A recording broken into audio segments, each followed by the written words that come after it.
Right. So I'll just start with right off the bat, like some of the reports out last week about my looking for a buyout and trying to leave here and all that. It's categorically false. There's zero truth to any of that.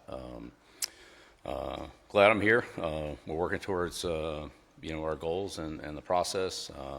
Had great support from Chancellor Roberts, Bubba, Steve, and so forth. Mike Lombardi. It's been those people have all been great, and I appreciate all their help and everything.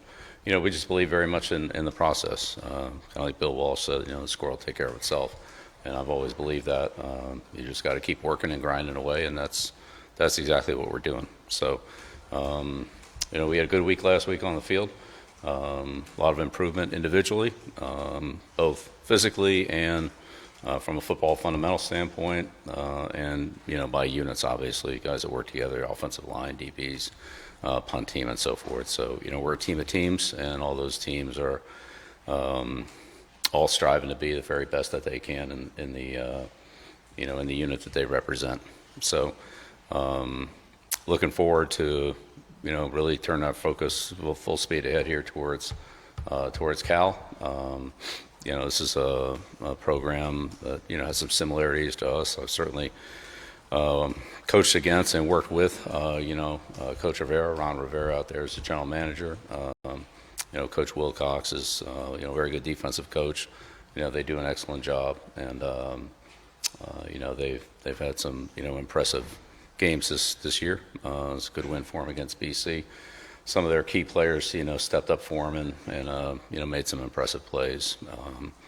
They have some good skill players. Certainly, Saga Pulitelli at quarterback, is having a good year. As a freshman, they got some big receivers. DeJesus is an explosive returner and kind of slot receiver. He does a lot of things for them. And then defensively, they have a couple of really good pass rushers. And good secondary players as well. And, they made some big plays for them, in their wins. Also mentioned Plummer's another big receiver. He's probably one of the best special teams players we'll see this year. He's an excellent player in coverage and it's going to be a really hard guy to block. So, it's a big challenge for us here, going across the country to, play a good football team and a team that I know is very well coached, and they do a lot of things fundamentally well that that we have to be ready for. So excited to get back on the field yesterday, and again today here as we, like I said, dive all the way into these guys before we hit the road on Thursday to head out the West Coast. So excited for the week and a challenge. We'll open it up here for on the Saturday.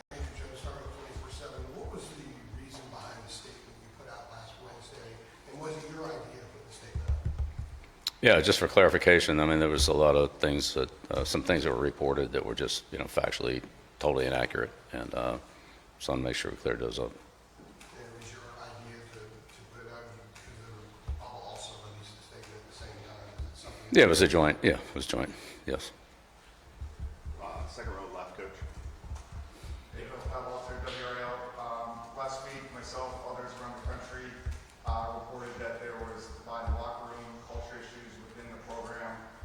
What do you have to say to the claims that people are making in this building and around this program? Yeah, I mean, I'm with all these people every day, coaches, players on the field. Our guys work hard. They have a great attitude, great energy, and we've shown a lot of improvement. We've made a lot of improvement. I think that's exciting for all of us to see. Certainly for the individual players to see it, in the units that they work with. So, I don't know what kind of perspective some of those people have that are saying that, but I think anybody that's around it on a daily basis would see that. And I'm sure the players all see the improvement that they're making as does the coaching staff. Respectfully, though, like last game, 28-3 after the first quarter, people clearing out after halftime. Statistically, UNC has gone from a perennial bowl contender to statistically one of the worst teams in college football right now. And people in this building are upset. Fans are upset. The people that brought you here stuck their necks out to bring you here. I mean, can you acknowledge? You're telling me that you believe this process is working. Yeah, 100%. Yeah, absolutely. Yeah, it's a learning curve. We're all in it together, but we're making a lot of progress, and the process will eventually produce the results that we want to produce, like they have everywhere else I've been. So I'm very confident in that. Players are working hard. They're getting better, and we're going to continue to do that and improve. Do you expect any changes to be made among coaching staff or just the high-run program? Yeah, we're going to do everything we can every day to continue to improve. That's what we do. Front row on the right, no coach. No White South Target 24/7. All things considered, how much, I guess, do you see this program?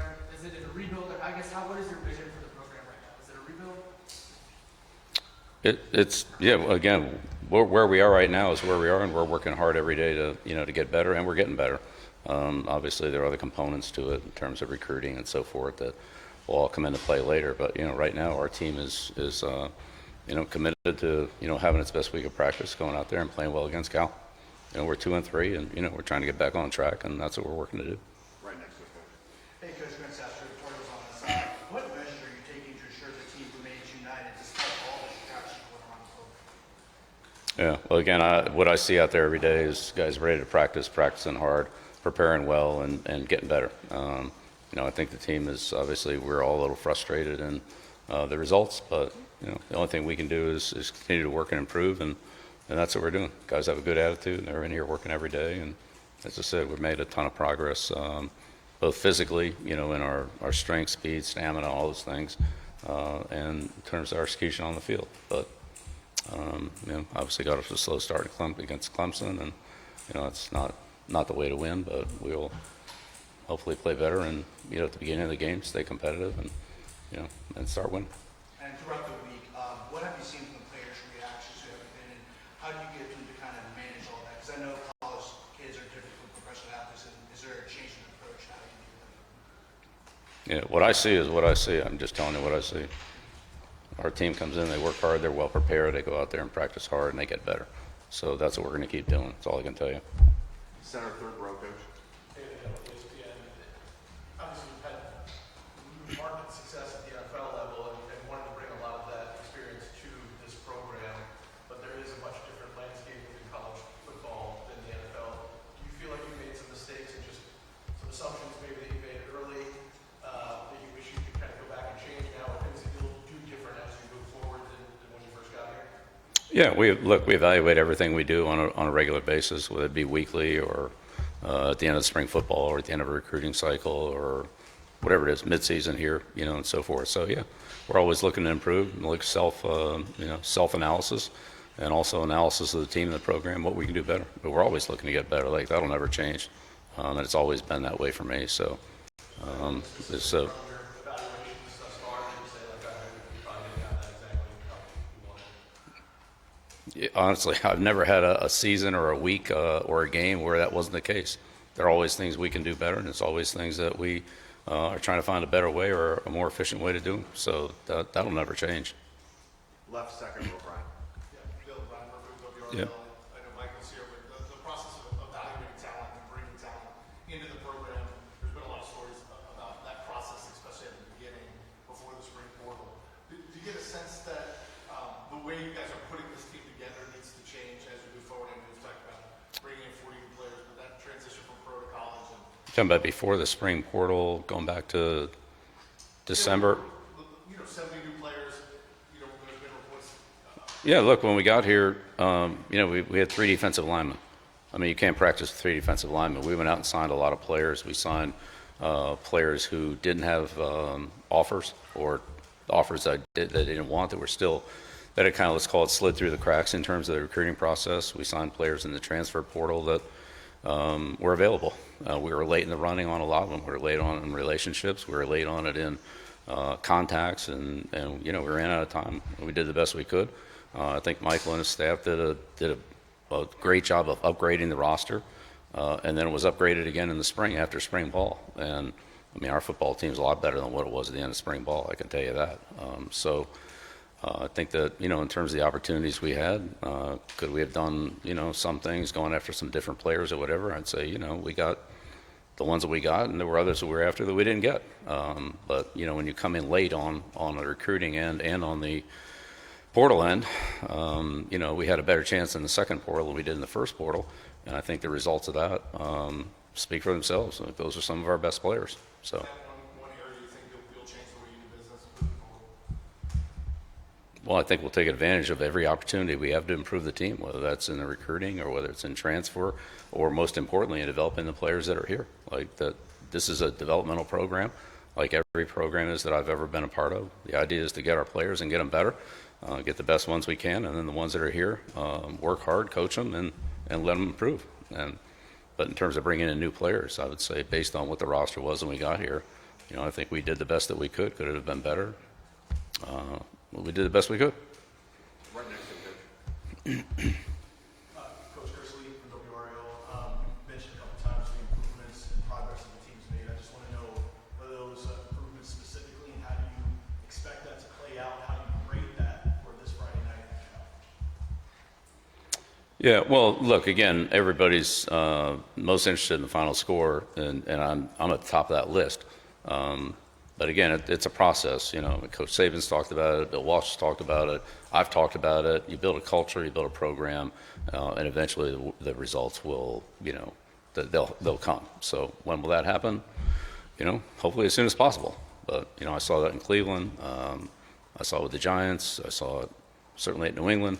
That's what it was. And so when we're at that position, when we're working hard to get there, we'll see when that is, then we'll all know it. So, that's the best I can tell you. I can't put a timetable on it. I'd say revisionist history is not, it is what it is.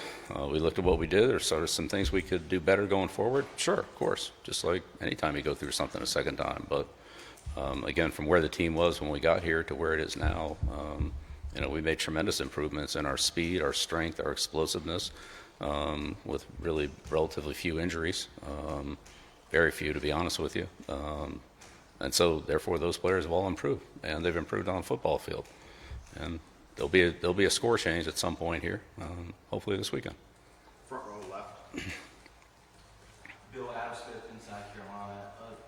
Some of the discontent that's been swirling about has been aimed at Mike Lombardi. I'm wondering if, given that, have you all gone back and tried to revisit the way you're communicating with the players in this program, the recruits? To what extent have you all maybe sat down and talked about your communication with the players? We talk about it all the time, and we talk to the recruits all the time.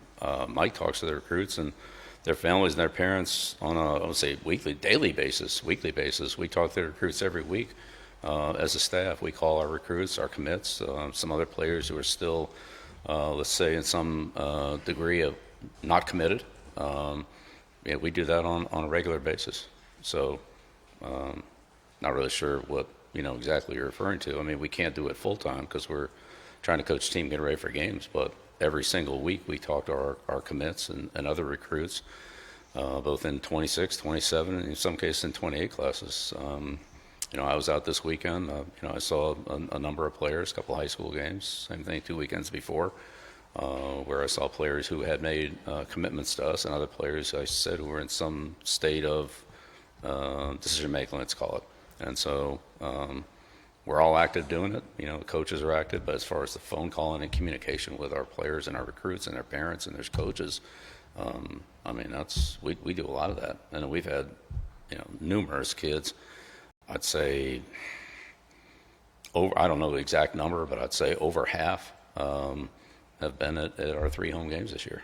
So, and there's more coming, in our subsequent home games that are following here. So, those kids have already made commitments to be here, including, as I said, some players who are still undecided. So, Front row center coach. Bill Rob, actually, faithful observer. As you try to get some positive traction with this group on the field in games, is there any particular experience or something with a former team that you've gone back to trying to help these guys navigate where they are and try to get some momentum moving forward? yeah, look, the biggest thing for our players is to continue doing what they're doing. They see the results, they see the improvement. They're buying in as they should because they've got a lot to show for it. We don't have to show for it on the scoreboard on the field yet, but again, that'll come. And I've been involved in a lot of programs, again, the ones I've already mentioned, that, particularly the Giants, Cleveland, New England, that, where things started and where they ended up were honestly where they should go and what you should expect. So, that didn't always happen the first year. In fact, it didn't happen in any of the first years, but that doesn't mean that we're not going to continue to build and establish our culture and establish our work ethic and our commitment to improvement to win, and our commitment to winning. So that's what it is. That's what it's always going to be. Third row on the left edge. About a week and a half ago, Michael sent a letter to a bunch of coaches expressing patience with the process. What was the intent behind that letter? What's the message we're hoping to take to keep them all? Yeah, again, I think Michael's done a great job of keeping the people close to the Carolina program up to date in what we're doing, what our process is, what our progress is. They've reached out to help, how they can help, and what the relationships are, how all that comes together. There are a number of things we have going on, and our alumni and our donors and our supporters have been very supportive, as the people here internally, as I said. Bubba, Steve, Chancellor Roberts, so forth. Whether it's been academics, facilities, recruiting, and so forth. I mean, it's we're all working together, we're all learning together, and our team is our team, and I like our team, I'm confident in our team, and we've made a lot of progress. Right now, unfortunately, the scoreboard doesn't reflect that, but I'm very confident that it will. Right next to the coach. Mm-hmm. Shelby Swanson with the News Missouri. Coach, just what, if any, conversations have you had with any trustees, anybody in the UNC outside of the athletic department about the current direction of the program? Yeah, again, I've had conversations with, again, people inside, and I would consider those people, part of our program, because they're very supportive of it. But yeah, and all those conversations are really private. I wouldn't share private conversations publicly. Hope you can respect that. Back row standing on the right. Phil Sarahon, CBS 17. After Caleb Hood decided to retire last week, can you tell us about any conversations that you guys may have had where he ultimately decided to come to that conclusion? I don't want to speak for him on that, so I won't. I think it was a decision that he had contemplated for a while, and he made the decision. After he made it, he and I talked, and we had a great conversation. And again, I've had this conversation with many athletes in my career, and we talked about it and said, look, I appreciate everything that Caleb did for our program. He came in, he worked extremely hard. He dealt with some things in the past from an injury standpoint. He was basically healthy. I think he only missed 2 or 3 days the entire time he was here. He trained very hard. He thanked me for all the things that I did for him. I thanked him for the contributions and the work ethic and leadership he gave the team. And, for him it was time. And so I respect that. And so I wanted to make sure that I complimented him for what he did. And, he made his statement based on his experience at Carolina, not just this year, but his entire career. So that's how that came about. Second row on the left edge. Can I ask you the status of three individuals associated with the program? First, the status of Coach Hawkins, where that investigation stands, where you It's might go. that's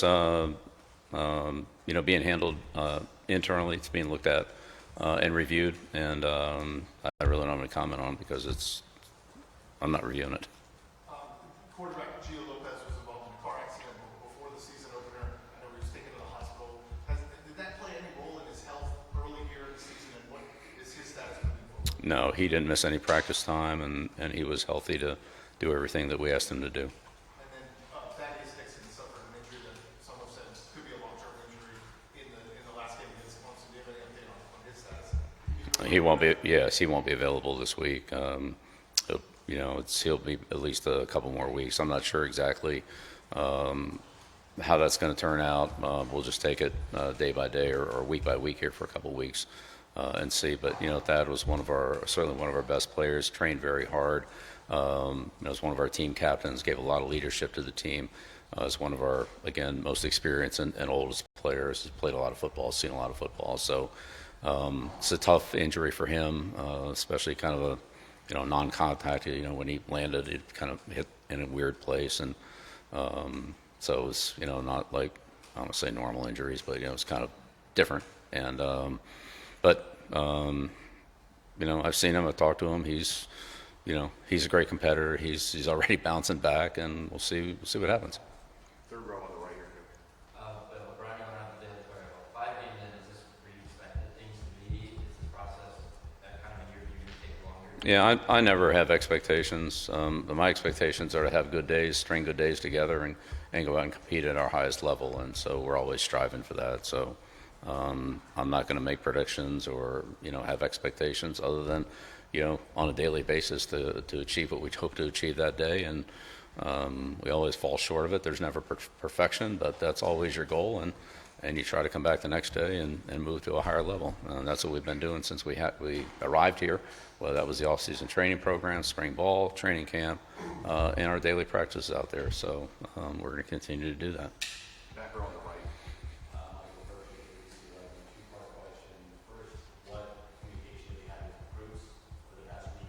With who? Right. I think I just answered that question. We talk to them on a weekly basis. I was at a couple games this weekend. We had other coaches out. We talk to our players regularly. Not only our recruits, but also, as I said, others who are let's call it undecided. Some who have committed to us, which is a high number. We're somewhere around in the 40 range. But there are others who still are considering us along with other schools and haven't made a determination or a commitment yet. Can you walk us through the differences in terms of recruiting high school players versus those in the transfer portal? Are you looking for different traits or different system? What's We really want to build our team through high school recruits, kids that come here and spend their whole career here. Unfortunately, we don't have a lot of those players on our team right now, and there's only about a small handful of them who were recruited here, who are starters, who are significant playtime players. So our foundation is as good as what we want it to be. I think the transfer portal is similar to NFL free agency, where you have players that are available that can help you support an area that maybe you're a little where you feel like that position can help your team. And we don't want to bring in as many transfer players as we brought in, but honestly, we needed to. We had to. They just weren't here, especially at certain positions where we just honestly couldn't even practice with what the roster looked like in December. So again, going forward, I think the picture will look quite different than what it looked like this year. But like that being said, we'll always look for players and people that will help our program, regardless of where they come from, whether they're from another school or from high school or again internally here, that just develop and become contributors. So we're in the business of developing players. That's what we've done. That's what we're going to continue to do. And Mike and his staff are looking everywhere for those players, not just talent, but the right kind of people and that have the right work ethic and team first attitude to bring into this program. We got time for 3 more on the right, and then we'll finish up with 2 on the left. Go ahead, sir. Coach, it got to be kind of funny, but did you realize that you were calling her street during the game day on Saturday? I did not. He texted me and said, can we have a quick conversation about this? And I said, sure. And so I just dialed it, and of course he didn't answer. So, yeah. But Kirk's. I have great respect for him, and I've worked with him a number of times, and so no, I didn't realize he was on the air.